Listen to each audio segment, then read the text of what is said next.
I knew something was about to go nuclear when I walked into the control room and heard Taylor Swift playing instead of the usual hum of cooling systems. That was my first clue. The second was seeing my emergency protocol whiteboard covered in Tiffany's vision board, complete with magazine cutouts of yoga retreats, baby alpacas, and some quote about manifesting digital abundance. My name's Garrett Hoffman. I'm 47, widowed, supporting 2 kids.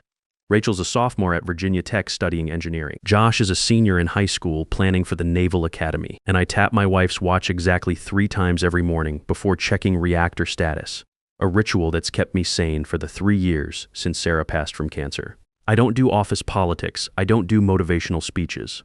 I just keep 14 critical infrastructure nodes from going dark and taking half the eastern seaboard with them. For 16 years, I've been the control rod insertion that keeps Iron Bridge systems from achieving critical mass. And for 16 years, I've been invisible until Golden Boy showed up. The Navy taught me that nuclear reactors don't care about your feelings. They follow physics. You respect the protocols or you get radiation poisoning. It's that simple. Same principle applies to network security. Turns out, systems either run clean or they melt down. There's no middle ground. Back in 2019, when foreign actors were probing our infrastructure like testing reactor shielding for weak spots, I spent 72 hours straight rebuilding our entire defense network from the ground up. No sleep, just coffee and pure stubborn determination. Howard Caldwell, the CEO, found me passed out over my keyboard at 6 a.m. on day 4, diagnostic screen still running. He shook my shoulder and said, "Hoffman, you just saved the company." Then he handed me a contract amendment that I barely read before signing. Emergency authorization clause, equity transfer provisions, all buried in legal terminology I didn't think I'd ever need. That contract was like installing a dead man's switch on a nuclear submarine. You hope you never have to use it, but when the hull starts cracking, you're damn glad it's there. Bryce Caldwell, 32, MBA from Wharton, more trust fund than technical knowledge, son of the CEO, wearer of $500 sneakers, and proud speaker of phrases like optimizing our cyber defense ecosystem. He strutted into headquarters on a Monday morning like he just invented computers, brought his influencer girlfriend, Tiffany Wells, too. She introduced herself with, "I'm really passionate about digital wellness and intuitive leadership," which I'm pretty sure means she's allergic to actual work. The moment Bryce was appointed VP of Digital Operations, I knew my reactor was going critical. The warning signs started immediately. He's bringing fresh energy. She's got a real vision for modern security. Garrett's too analog. I once rebuilt our routing firmware using a Raspberry Pi and 6 hours of Red Bull-fueled focus during a DoD emergency. But yeah, let's trust the woman who thinks RAID is something you spray for bugs. Tiffany started showing up to what she called workflow optimization sessions, which mostly involved her rearranging furniture and asking why we had so many blinking lights. She filmed TikTok videos in the server room, calling it behind the scenes of digital magic. I watched her post a 15-second clip of herself dancing next to a rack of classified defense servers with the caption, "When your office vibes are immaculate, tech life, girl boss." I sent the video to HR with a note about security violations. They sent back a reply saying Tiffany had executive approval for creative content development, and I should embrace new communication paradigms. That's when I started backing up everything. The worst part, the meetings I used to attend got reassigned. I used to be the quiet professional in the corner, competent, reliable, caffeinated. Now, I wasn't even invited. My security clearance mysteriously got under review. My maintenance tickets got reassigned to contractors who didn't know a firewall from a garden fence. One guy called me asking how to reboot the internet because the Wi-Fi in the break room was down. Josh called me one evening while I was working late, stress testing backup protocols. "Dad, you sound tired," he said. "Kids got good instincts. Naval Academy material, for sure. Just some reactor maintenance," I told him, which wasn't entirely a lie. "Hey, about that Academy application already submitted," he said, pride clear in his voice. "Used your recommendation letter about leadership under pressure." That hit me harder than expected. 3 taps on Sarah's watch. She would have been so proud of both kids. Rachel pulling a 3.8 GPA in mechanical engineering. Josh running point on his ROTC unit's cyber defense team. Everything I'd worked for was about keeping their future secure. College tuition at Virginia Tech runs $32,000 a year. Naval Academy is free if you get in, but the competition's brutal. Rachel's next 2 years would cost me $64,000 money I didn't have if I lost this job. But Tiffany started holding mindful workflow alignment sessions in my control room, burning sage over the emergency backup drives like she was cleansing evil spirits. She posted Instagram stories from inside the facility, showing classified equipment in the background. When I complained, Bryce told me I was resistant to innovation and needed to level up my collaboration skills. That's when I knew they were planning to scram me out of the system entirely. The final warning came when I submitted my quarterly security assessment, a 47-page operational risk analysis with color-coded threat maps, vendor contract timelines, and a red flag section labeled CR.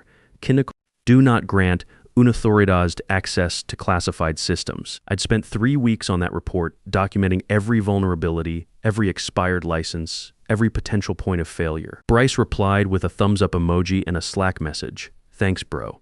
Looks thorough. That was it. 47 pages of critical infrastructure analysis reduced to looks thorough, like dismissing a reactor safety inspection with seems fine. I printed out a copy of that response and taped it to my monitor.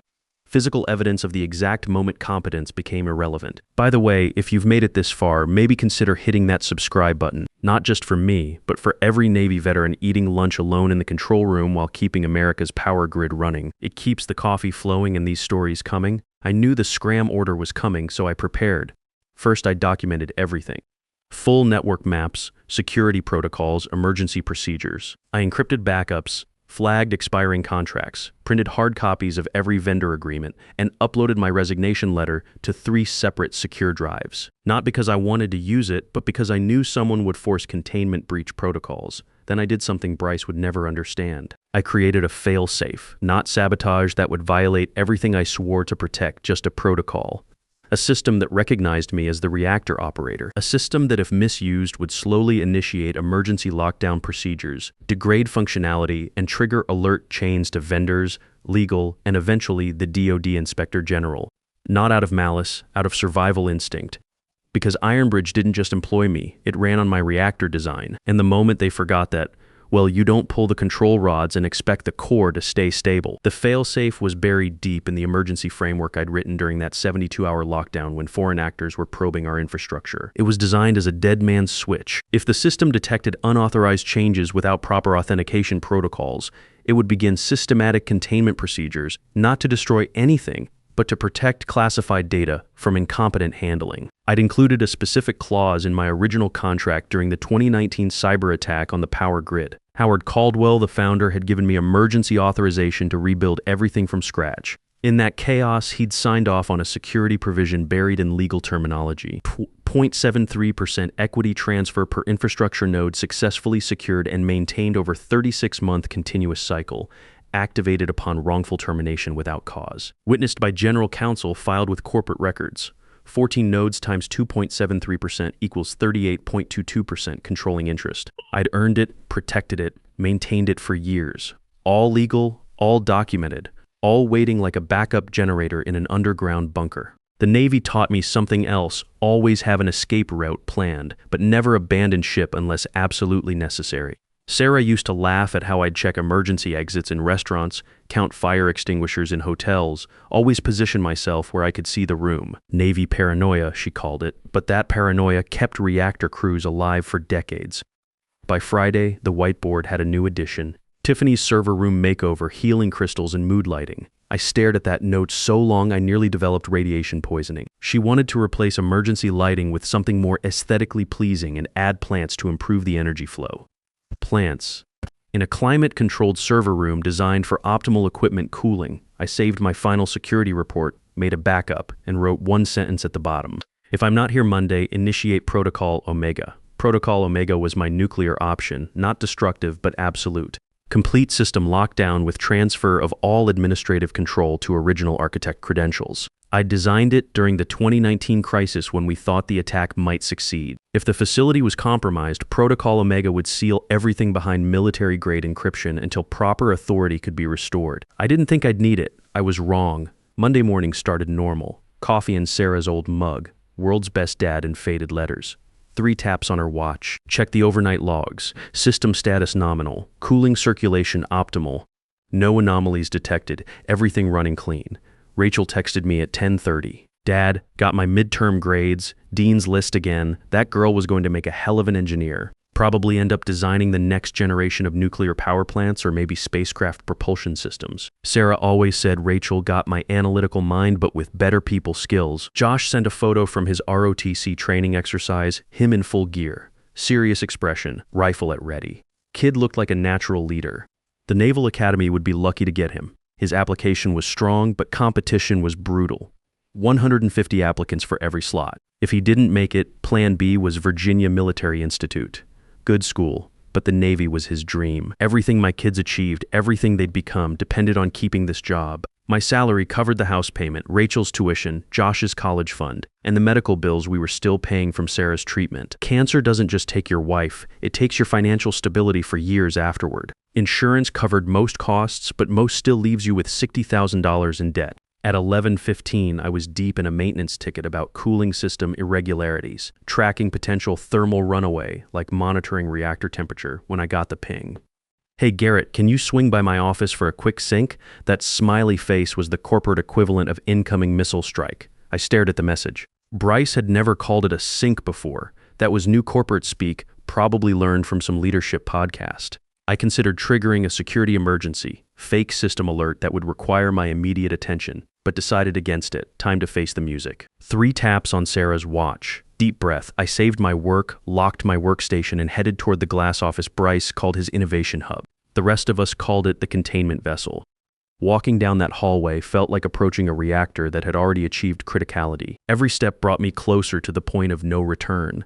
But Navy training kicked in when you're dealing with nuclear material panic kills. You follow procedures, trust your training, and execute the plan. The plan was simple: maintain professionalism, document everything, and if they wanted to remove me from the control room, make sure they understood exactly what they were giving up. He didn't look up when I walked in, just kept tapping his phone, smirking. Tiffany was perched on the conference table like a discount Bond villain, sipping something green from a mason jar. She gave me a little wave and said, "Hey there, Garrett, love the flannel." I hadn't spoken more than 3 words to her since she'd optimized our emergency documentation by deleting everything and replacing it with PowerPoint slides full of stock photos. "Take a seat," Bryce said, gesturing vaguely without making eye contact. I didn't. He finally looked up, grinning like someone who just discovered his trust fund had interest. So after a lot of strategic thinking and forward-looking analysis, he began. The buzzwords were oozing out of him. "We've decided to restructure operations.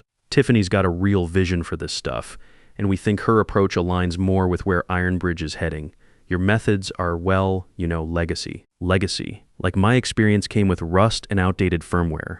I kept my voice flat. "She's not cleared for basic access." Tiffany blinked. "Clearance? That's like a rewards program, right?" Bryce laughed. "It's not really about paperwork anymore, Garrett. It's about energy, and her energy is exactly what we need." Energy? I'd spent 16 years maintaining systems that could black out half the East Coast, and they wanted to replace me with energy. "We've already brought in a consultant to handle the technical transition," Bryce continued.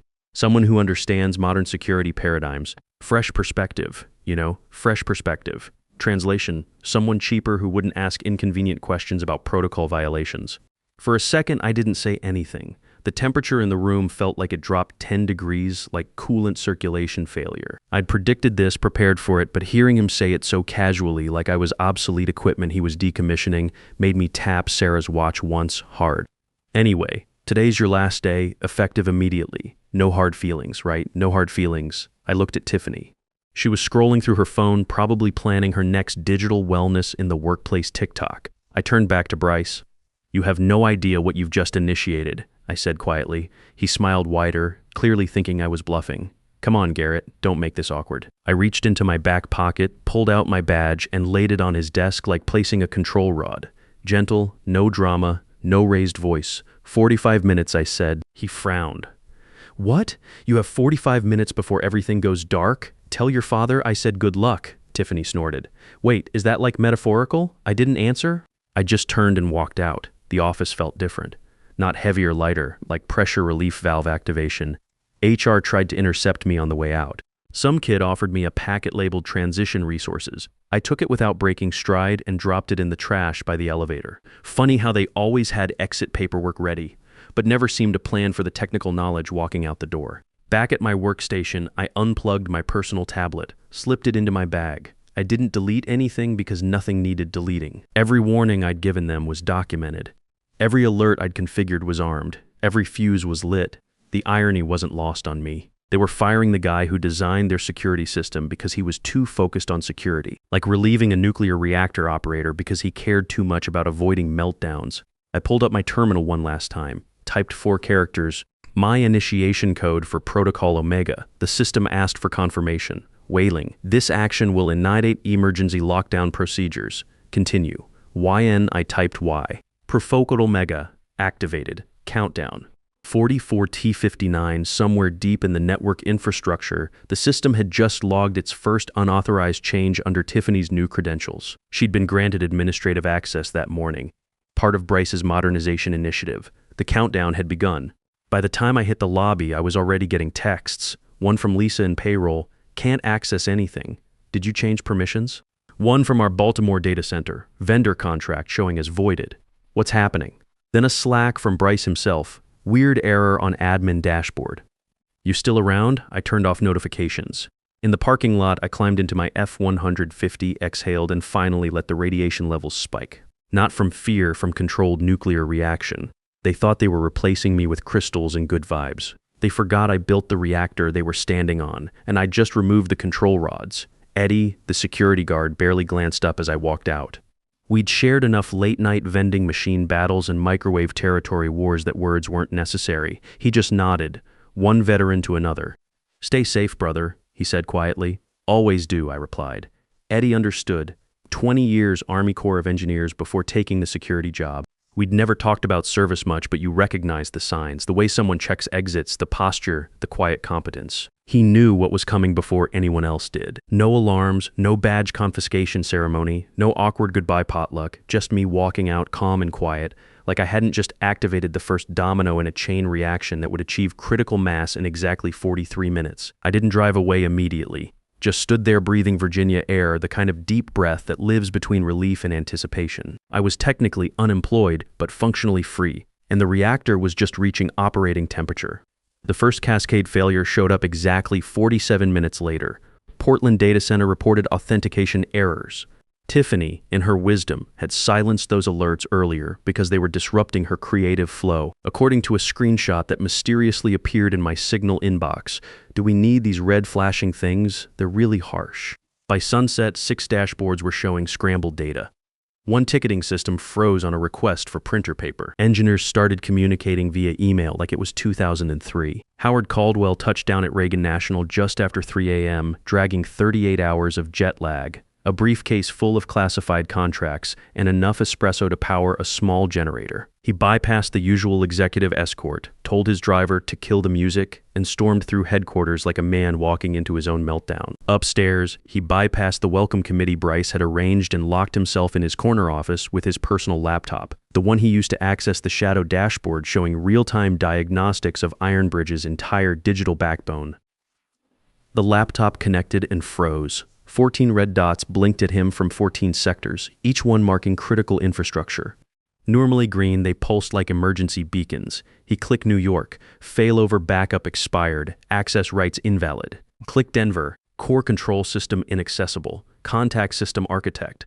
Click Norfolk, license expired, security audit pending. He double-clicked the master override interface, the nuclear option meant to restore all systems in case of national emergency. It opened with a flicker, then displayed a single message in white text on black background. System designed by G. Hoffman. Revocable upon misuse. Howard didn't scream, didn't throw the laptop, just closed it with enough force to make the intern down the hall jump. Then came the words that froze the entire floor. "Where is he?" The email came at 3:17 a.m. No subject, no signature, just "you're needed." 9 a.m. boardroom. I didn't reply, didn't need to. I knew what those red dots meant. Knew what the logs were screaming. Knew that the moment the founder saw his empire flickering like a failing reactor, he'd reach for the only person who understood the control systems. I showed up at 8:58 a.m., no suit, no power tie, just boots, jeans, and a flannel shirt that still had yesterday's coffee stain. Hair finger-combed, face set like reactor shielding. I walked past the receptionist who stared like she was seeing a ghost. Past Eddie at security, who gave me a slow, respectful nod. Elevator up, same floor I'd been escorted from days before, badge stripped like a criminal. Now nobody stopped me. The boardroom was full when I entered. Long table, nervous faces, coffee clutched like lifelines. Howard stood at the head, arms crossed, jaw clenched tight enough to crack concrete. And there was Bryce, sitting 3 seats down, pale and jittery, dressed like a man who thought his hoodie and charm could still save him. Tiffany wasn't there. Rumor was she'd locked herself in a supply closet after accidentally triggering the building's fire suppression system. Bryce opened his mouth. "Garrett, look, I think we should." Howard cut him off without looking. "Sit down, Bryce. Don't speak." The room went sub-zero. I stepped to the head of the table, opposite the founder. No dramatics, no speeches. I pulled my tablet from my bag, the same outdated device they'd all dismissed. Opened a terminal window, entered 4 characters, my original access code on the wall display behind me. 14 red dots blinked once, then turned green.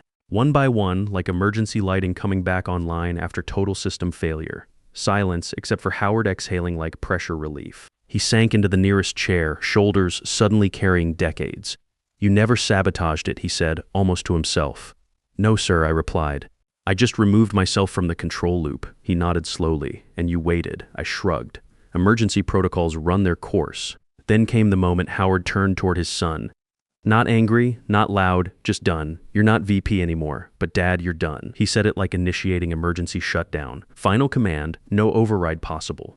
Bryce slumped like someone had cut his power supply. I didn't smile, didn't gloat. Just tapped the tablet once more and locked the screen. "Everything's stable," I said, "but I recommend auditing vendor contracts. Your consultant invalidated half of them trying to optimize the interface with emoji stickers." Howard rubbed his temples. "Sweet merciful." Someone muttered. She thought AWS was a clothing brand. Nobody laughed. I stood up. "Anything else, sir?" Howard didn't answer immediately, just looked at me like a man watching the last functional component of his company consider walking away again. "Finally, stay. We'll restructure everything around you." Officially, permanently, I reached into my bag one final time, not the tablet, just a single sheet of paper, crisp and official. I slid it across the polished table. Howard glanced down, squinting, his brow furrowed, as he read the fine print. "This is your original contract," he said slowly. "Addendum 12, I replied.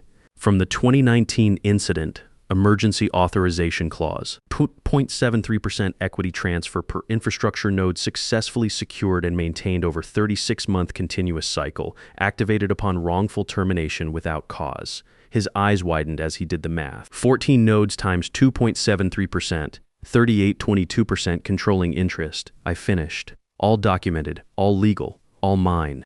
The room went silent except for Bryce making a strangled sound like cooling system failure. I looked at him one final time. "Your girlfriend's sweet? She'd do great in retail." Howard stared at the contract like it was written in reactor specifications, then looked up at me with something approaching reverence. "Mr. Hoffman," he said quietly, "welcome to the executive board." I picked up my tablet, headed for the door. No escort needed this time. Outside, Tiffany stood by her white Tesla, mascara running like a broken coolant leak. Bryce paced beside her, shouting into his phone, "Just get me someone who knows what they're doing. He can't just own everything." But I could, and I did. A company SUV pulled up, mine now. I slid on my sunglasses and got in. 6 months later, Rachel graduated summa cum laude from Virginia Tech. Josh received his appointment to the Naval Academy. The house was paid off. Sarah's medical debt cleared. Ironbridge stock hit an all-time high after we landed 3 new defense contracts. Bryce works at a startup now, something about disrupting the pet grooming industry. Last I heard, they're pre-revenue and burning through investor capital. Tiffany has a wellness podcast.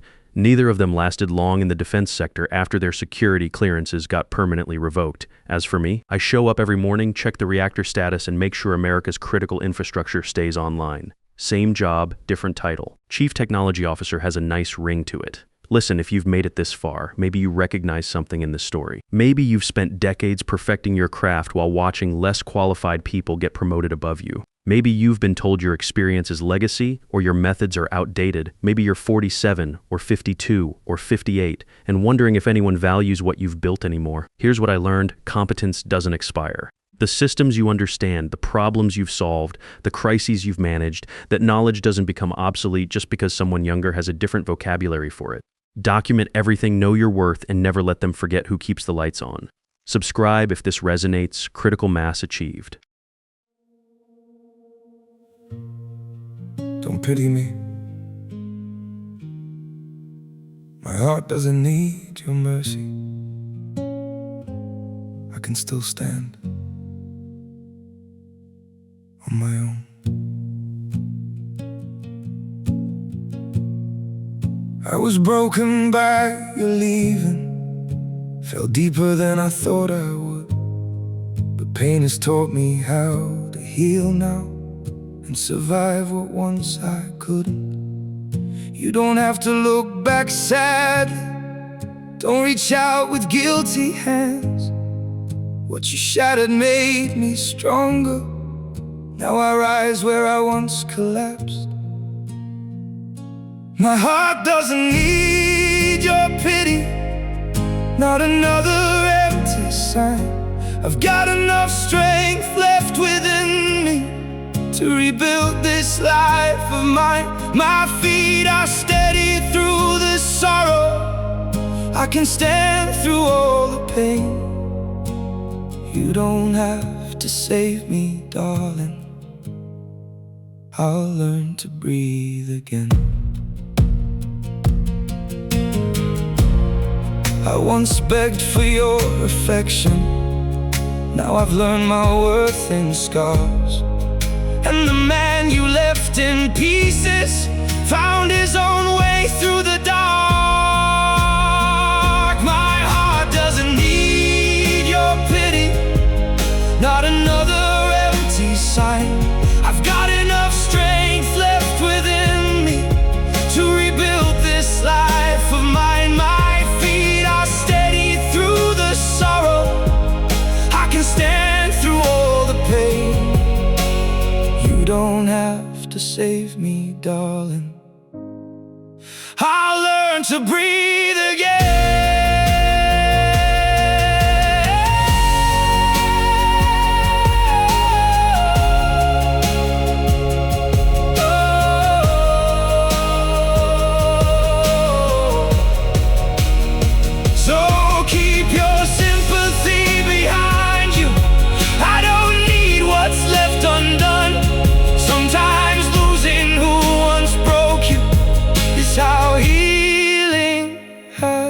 Begun.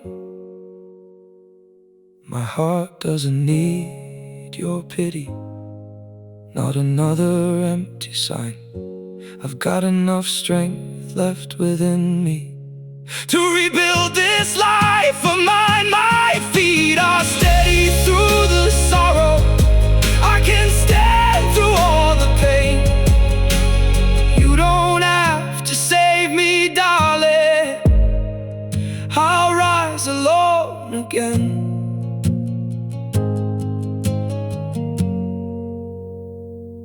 I'll rise alone again.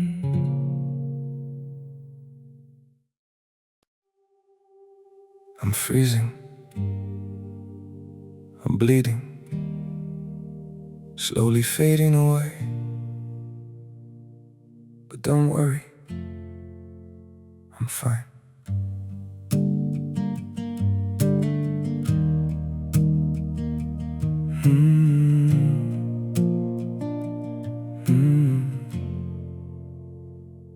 The cold has settled in my heartbeat, like winter living in my veins.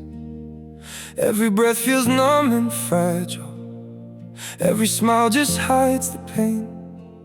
I'm breaking quietly in silence, falling slow without a sound. Yet I keep saying I'm okay, while my world burns to the ground. I'm frozen here, I'm bleeding slowly, dying piece by piece inside. But I still whisper, it's alright, just to keep you from goodbye. I'm shattered, love, but don't you worry. I'll pretend till my last breath. Even while my soul is fading, I'll say everything's okay. Maybe pain just learned to live here. Maybe sorrow feels like home. So I wear my wounds like armor and survive them all alone. I'm frozen here, I'm bleeding slowly, dying piece by piece inside. But I still whisper, it's alright, just to keep you from goodbye. I'm shattered, love, but don't you worry. I'll pretend till my last breath.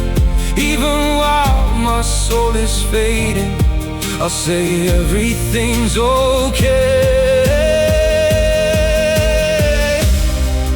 If you ever see me smiling, know it's just my last self-defense, 'cause sometimes love means hiding how much you're suffering.